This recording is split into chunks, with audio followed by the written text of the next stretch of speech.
Good morning Telangana. Welcome to T news. ని కుమార్ దామెరా. ముందుగా headline చూద్దాం. కాంగ్రెస్ సర్కారు మోసాలపై బీఆర్ఎస్ ఉద్యమం. ఏ వర్గానికి ఎంత బకాయి పడ్డదో తెలిపేలా బాకీ కార్డు పోస్టర్లు.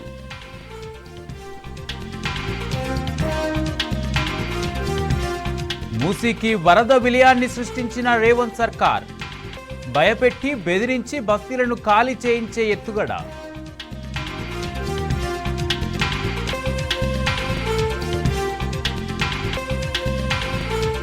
మళ్లీ తెరపైకి మూసీ ప్రాజెక్ట్. 1,50,000 కోట్లు కొల్లగొట్టే కుట్ర.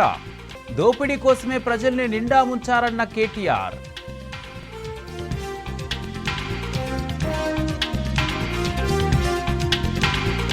పాత పనులకు రిబ్బన్ కటింగ్ చేస్తూ సంక్షేమ పథకాలకు కోత. రేవంత్ చీఫ్ మినిస్టర్ కాదు, కటింగ్ మాస్టర్ అన్న Harish Rao.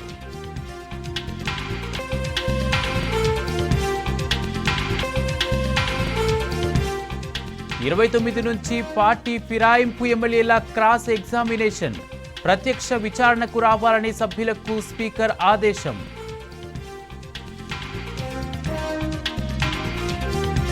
BC reservation bill పెండింగ్లో ఉన్నప్పుడు జీవో ఎలా ఇస్తారు?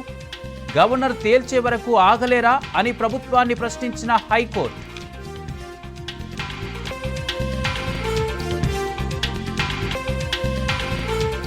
తమిళనాడు కరూర్లో విజయ్ సభలో తీవ్ర విషాదం.